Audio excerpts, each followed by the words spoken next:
This is Ready, Set, Reiki, a podcast about Reiki, the universal energy life force, from the curious beginner to the seasoned master teacher, welcoming all systems, all lineages, and all levels.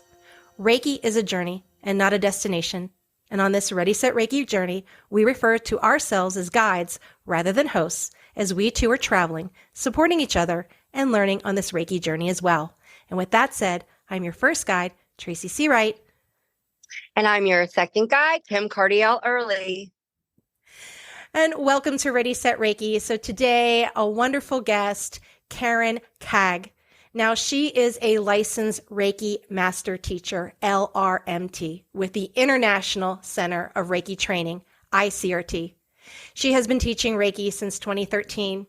She retired from teaching college English after 30 years in order to pursue Reiki and coaching as a full-time career.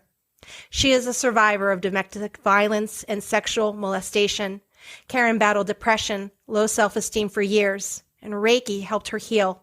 And she loves sharing the Japanese relaxation technique to help others heal, empower them to achieve their divine purpose on earth, bringing her expertise in Reiki, teaching, writing, comparative literature, and language together. She teaches students from all over the world. She trains students in all levels of Uzui, Holy Fire Reiki, as well as ICRT Animal Reiki. And she coaches clients through major life transformations in her Transformational Wellness Retreat.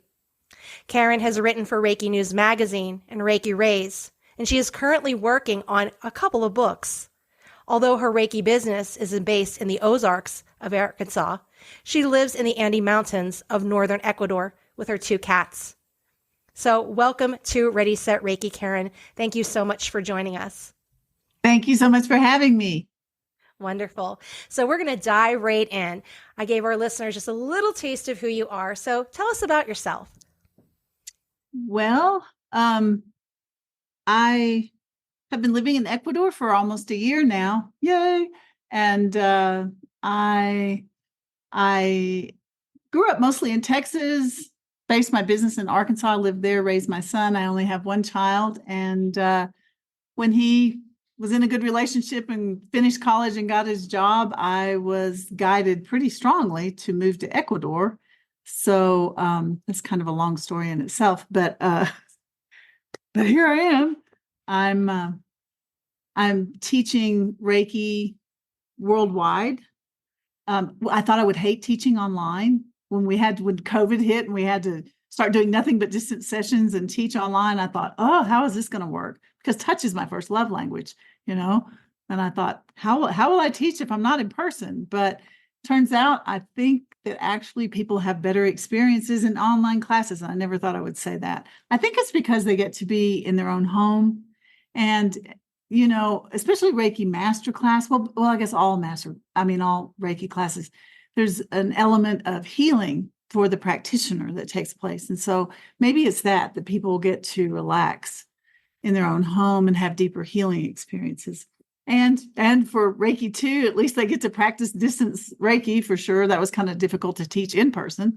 Right. So, but that has catapulted me into a completely different life.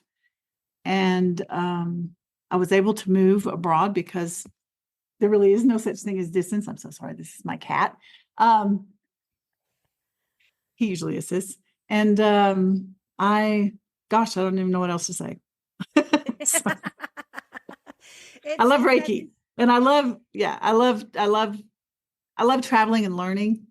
I love that you say you're a guide. We really are. We're not, as William Rand says, like a Reiki master is someone who has been mastered by Reiki, not someone who has mastered it.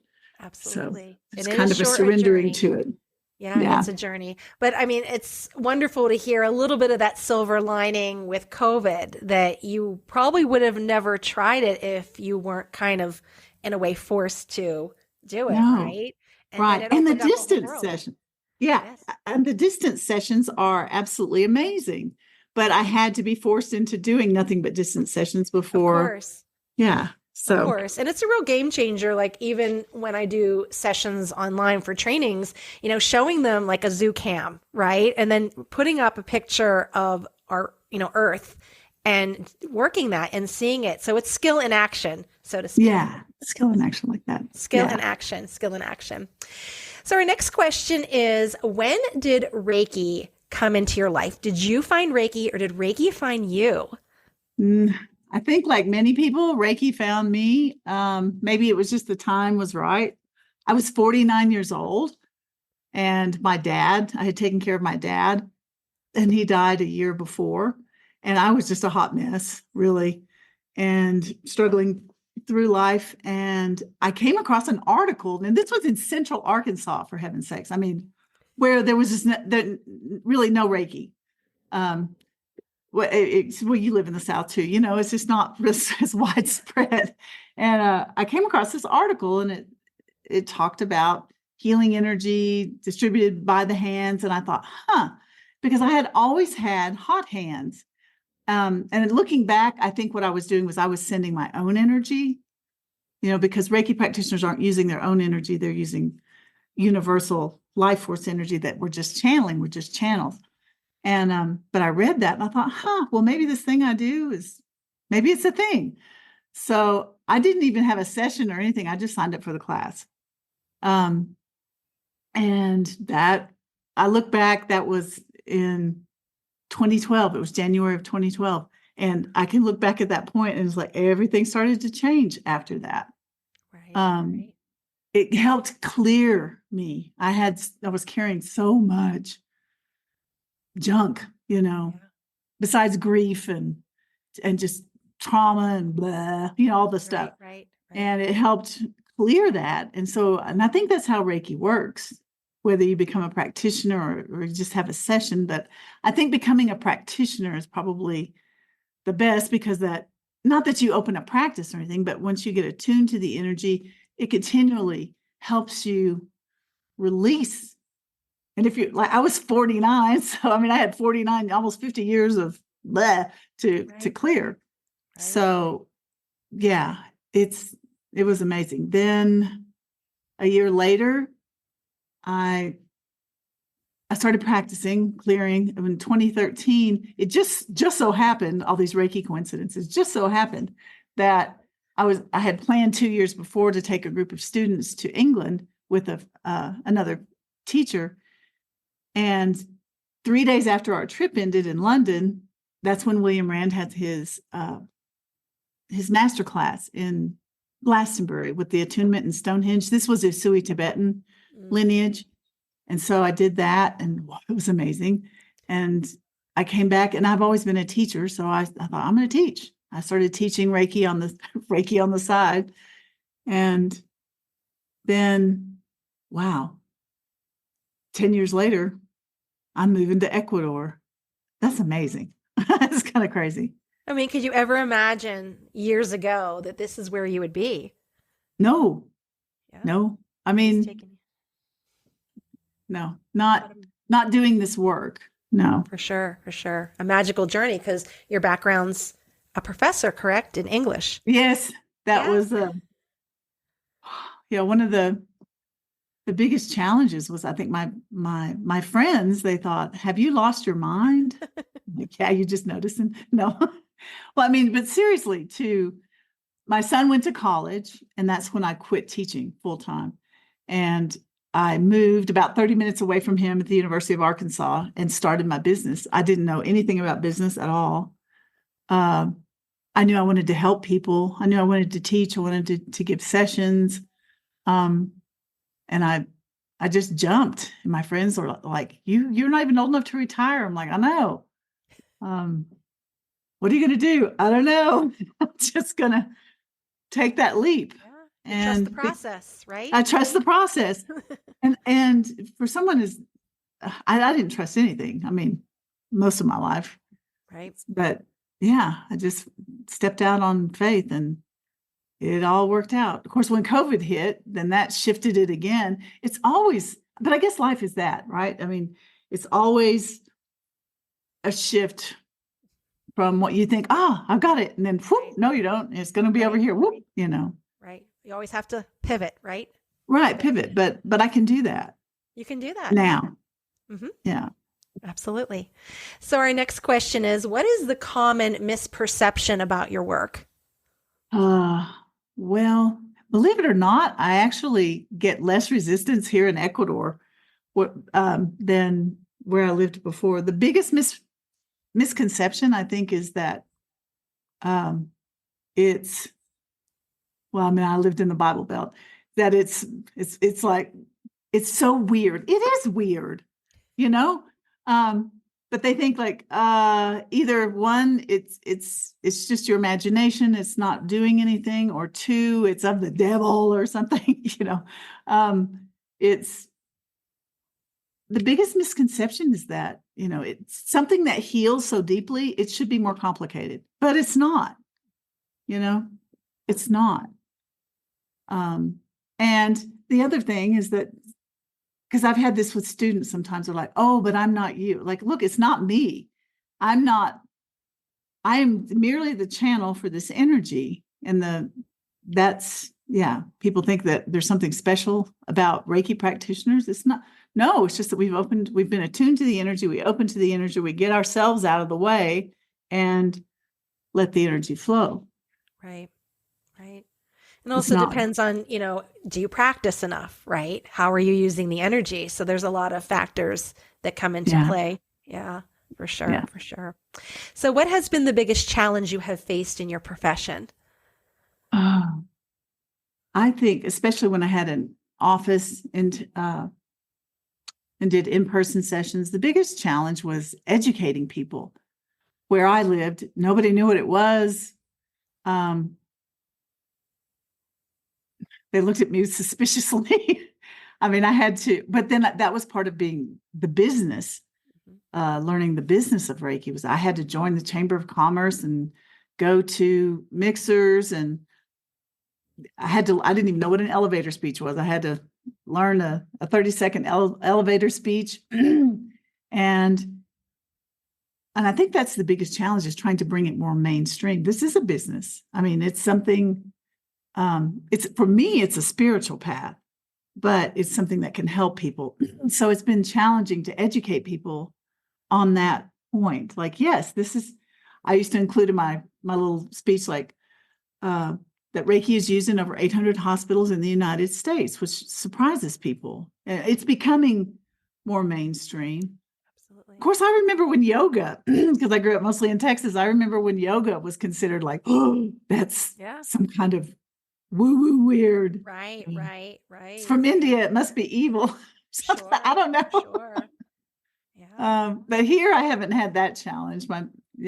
That's Right. because the yachai, the shamans here work with energy. So Right. so especially the indigenous people, they say, what do you do? And I say, oh, I send energy con las manos. And then they're like, oh, of course you do. They Yeah. probably already knew that about you, right? I mean, yeah. They needed just a confirmation. Well, Yeah. especially with TikTok, it really has made it mainstream now. So, Yeah. so it's, my kids are like, oh, we see that. And they would tell me different practitioners on TikTok. So it really has, brought it out there to the world for the masses, so to speak. So, yeah. So our next question is, what do you wish your younger self knew about your current profession? Well, gosh, I can't remember my younger self, but I think, if I could tell my younger self one thing, and if you're young and you're listening, you may not know what your ideal work is. You don't figure it out till you're like 40. And it's probably buried in there somewhere. Like teaching college English, I loved it. I hated grading all the papers. But I loved literature. I loved teaching composition, helping people find their voice. My favorite part of my day was talking with students in my office. And so I look back and I go, okay, even as your younger self, you were trying to facilitate healing and facilitate people finding their authentic selves. I mean, that was, I think, rather than college English professor, that was what I did. And so I think I've just shifted to discover that, okay, here's a faster, easier way to help people connect with their authentic selves, release and heal stuff. So I think I would tell my younger self, just keep on the track. I guess it all happens in divine timing. Sure. Absolutely. Or going back to trusting that process, right? Yeah, trust the journey. process. Trust the process. So when it is time for you to get your energetic tune-up or even go to find a teacher for continuing training, what are some qualities that you look for in a Reiki practitioner or healer or energy worker? That's a good question. I always look for someone who isn't full of ego, you know. I've studied with William Rand a lot, and he's kind of strange in a way, but he is not full of ego. I mean, he's usually wearing a ball cap and you know, and sometimes I ask him a question, you know, like, William, and he'll say, like, why don't you ask Reiki? I'm like, I'm asking you. But as my teacher, he will continue. He doesn't want to be the guru. You know what I mean?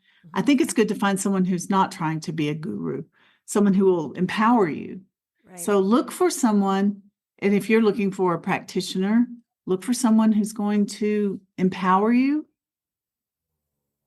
See them as a facilitator of your own healing, that you're a participant in this and you're and in your own growth. Someone who's honest, who doesn't necessarily pull punches, but they can, you know, say, like, or ask the right questions. Right. Yeah. Very good. Very good. I like that answer. Ask Reiki. Ask Reiki. Like, I'm asking you, William. But he's right. Right. That we have the same divine connection that he does, you know.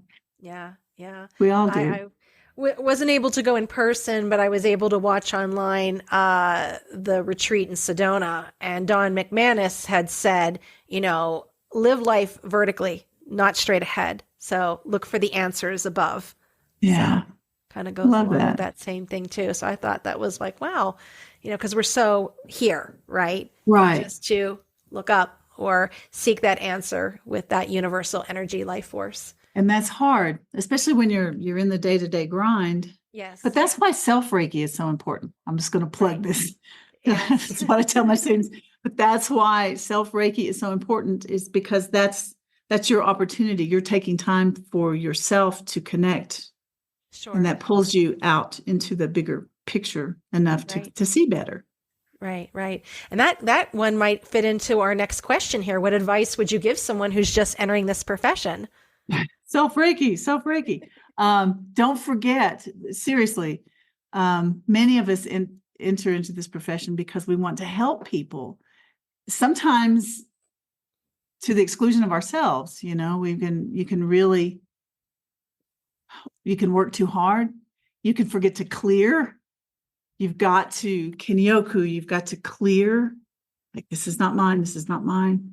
So that you can be fully present. You have to clear yourself, fill yourself up so that you can be, one, a good channel, and two, so you can be there to help everybody.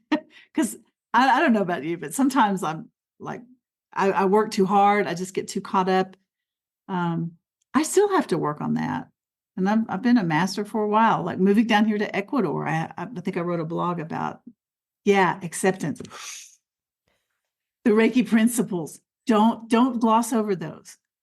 When you learn the Reiki principles, you have to do them every day. I have to remind myself, the one I'm the worst at is like, just for today, do not worry. You know, I don't get angry too much, but, and just, you know, sorry. But moving down here, I saw so many street dogs I wanted to help, homeless Venezuelans that I wanted to help. And as most Reiki practitioners are empaths, so if you are starting this journey as a practitioner, you've got to remember to take care of yourself first, or you're not going to be able to take care of anybody.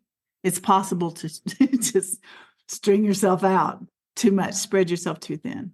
Absolutely. And you'll probably find that as a teacher too. When I'm teaching, especially also in yoga, I'm teaching others that I forget to do my own practice, to Yeah. go to my guru, go to my teacher, and take that hour of being in my own practice because I'm out serving others. And that's how you Yep. get burned out. Yeah. You Yeah. know who taught me that was Pam Allen LeBlanc too. She said, Karen, you've got to get sessions Yeah. and massages. She said, you've got to do Yeah. Yeah. your own Yeah. self-care. And I was like, Yeah. Yeah. so that, which told me there's still some part of me that thought, oh, I don't know. I don't deserve it. I don't know. I don't know what I thought. Yeah. Or I was just like, I didn't have time. Yeah. But then I realized, look, if you don't have time for yourself, you don't have time for anybody. Right. All right. And as busy as Pam is, she also has a podcast called Reiki on the Farm, and she is a ICRT teacher, and she also does get sessions as well. So she gets does tune-ups as well. So yeah. Yep. So And she has been a it. good friend to remind me of that. Like, you've got Yes. to take care of yourself too. I'm like, oh yeah, I forgot. Got to fill your cup up, right? Yeah. So what books do you recommend? Mm.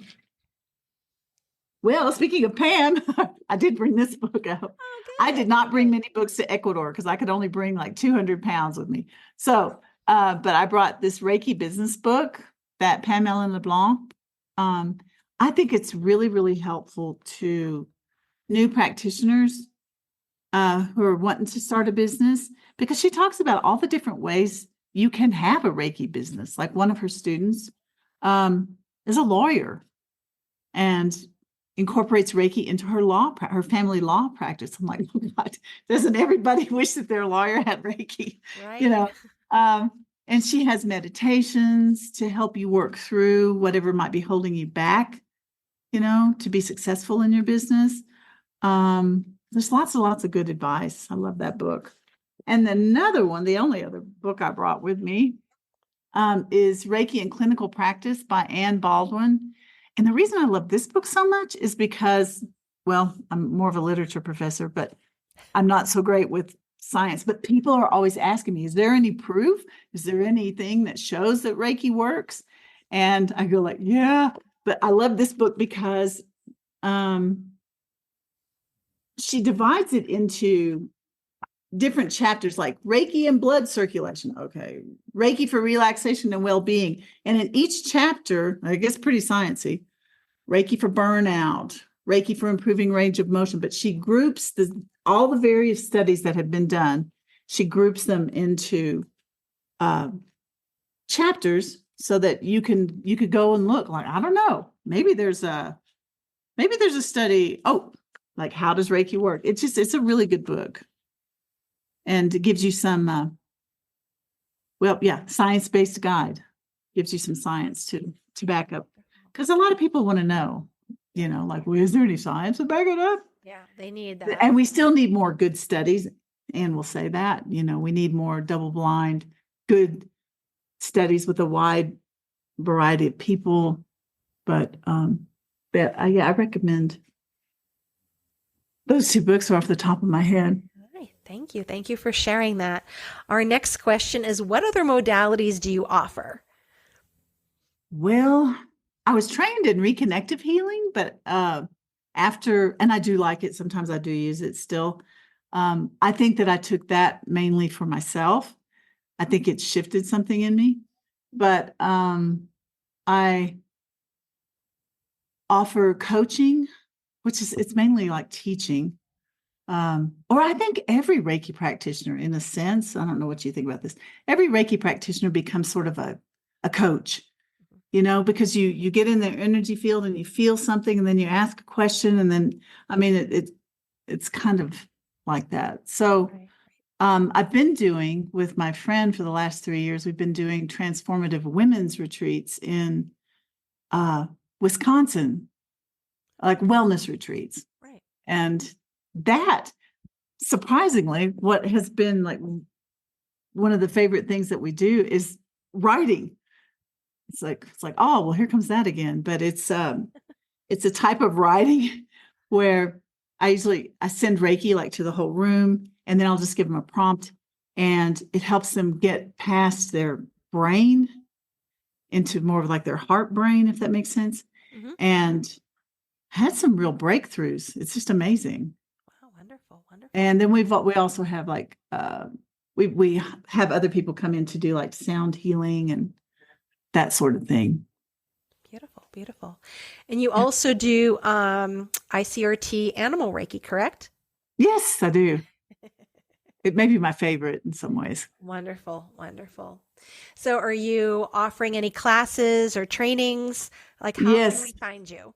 Okay. I offer usually regular Reiki on 1 month, like this month, March, we had regular Reiki. And then the following month I have animal Reiki. And so I just alternate. Right. So you can check my, heaven's sakes, check my website at www.reiki-institute.com. And I'm also planning a retreat I've just started working on for November, so I hope I can get it done in time, but to come to the Galapagos Islands Oh, wow. in here in Ecuador, and I'm going to combine it with a animal Reiki masterclass.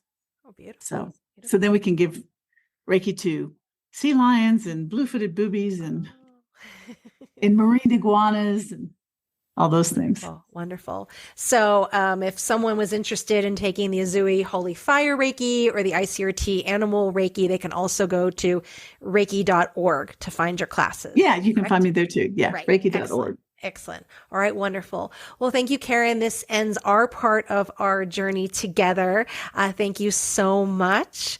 I'm going to pass you over to my co-guide, Kim, who has 3 social media questions for you.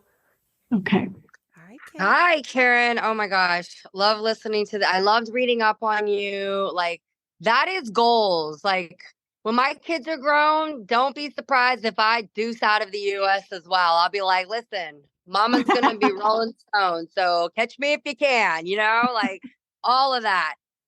So I do know that you are a licensed Reiki master teacher, right? It's teacher, not trainer, teacher with Right, the yeah. International Center of Reiki Training. So can you just tell me a little bit about what does that mean, being an LRMT, and what's that like?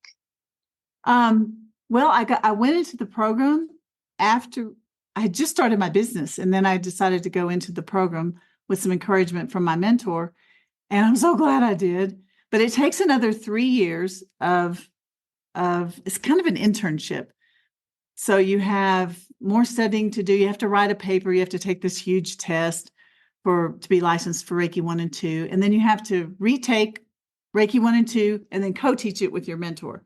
And then you retake Reiki Master and co-teach it with your mentor. And then you retake Karuna and co-teach it with your mentor. And you have so many sessions you have to do. And once a month you have to do sort of a report, self-analysis, like in areas such as success consciousness, which is important, and I really need to work on that area. Business, technology,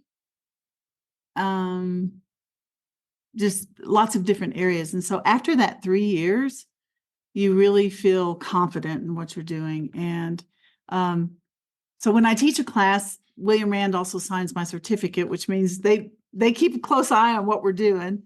So that's Wow. he wants to make sure, like, Did you do that online, or did you go? Was there an actual oh Lord, training no, center? Like, where did you go for that training? I did it. Well, my mentor was in California in Orange County, and so when we did Okay. I had to go retake her class, and then I had to go do the co-teach input. So this was in person. This is right, So but you this is did have to before do it in COVID. person. Yeah, so Okay. I had to travel there, and then the rest of it we would do online. This The stuff. meetings, monthly meeting with my mentor, and then turning in the report to Colleen Benelli and Karen Harrison. So Got it. they're really there to kind of guide you in um, mainly the business aspects. No, that's not true either. it's business and the spiritual, it's everything that comes up. Yeah. Right. Yeah. All of it. Yeah. Yeah. That's funny. Well, I'm sorry, I didn't mean to cut you, but like, what called you to take that next step, like in your teaching, in your career, to even apply for that and go into that intense 3-year program? I just felt guided to do it. I think, like, I have a student who's going to enter the program, and she said, I just know that this is what I'm supposed to do. I'm like, yeah, you just know. And it's not for everybody. It doesn't mean that's the only way you can have a successful Reiki practice. Like my friend Andrea Kennedy, whom I love and adore, I talked to her, said, why don't you apply for the program? She goes, girl, because after COVID hit, she went into really focusing on her YouTube channel and everything. And she said, I don't think I need it. I'm not feeling called to go that way. So it's not like the only way to go. But for me, I think I needed that extra support. And it's support. Yeah. Oh my gosh. So it's like a family. Yeah, I went to Penn State, so that's like, the alumni from Penn State are like all over. So yeah, I get it. It's like that camaraderie, that's, yeah, I was like, oh, what is this? That's like, I was like, let me find out more about this. Cause I like that stuff. That's the only kind of school I have any interest in going back to at all. If it's like Reiki or anything like that, you want me to learn about it? I'm like, no, thank you. And I'm like, oh, Reiki? Sure. I'll go back to school for that. So, hearing you talk a little bit about those transformational like wellness retreats, can you just go into like a little bit more detail about your retreat and maybe give an example of how like these retreats have been helping your clients with like their major life transformations? Yeah. I'm thinking of one. I haven't asked for her permission, but I won't mention her name. One particular participant, and she's come to 2 of our retreats now, but she had such a major, I would say, healing of some trauma that she had endured as a child, terrible trauma. And I didn't really expect, it was kind of unexpected during the session, and it was unexpected for her as well. But I think it was really life-changing. She just released and cried. And the other thing about the retreat is that speaking of community, it's a small group, usually 15, 18 people, and everybody's there because they're trying to take some time for themselves, and maybe they don't have a specific idea of what they would like to heal, but we always ask on the first night, ask them to write their intention, what they're willing to let go of, what they think they're doing there. And I think because it's a safe environment, and I would credit Reiki for this too. It's not a Reiki retreat. It's just a wellness retreat. Many of our participants do have Reiki, but it's kind of a safe space where they can heal and release and transform. And I think the thing about a retreat is just providing a space for connection to other people of a like mind, connection to yourself. And this is a beautiful place in Wisconsin. I'm from the Is there a lot South. of cheese on this retreat? Just no. There's a lot, a lot of nature stuff. And we're doing forest bathing. Every year seems to come out with like a little bit different theme, but this year we're doing like a half day just forest bathing, writing. We do a lot of reflecting. So everyone's different, but I think when people come, whether they are consciously aware of, oh, I'm going to go to this retreat and heal, blah, blah, blah.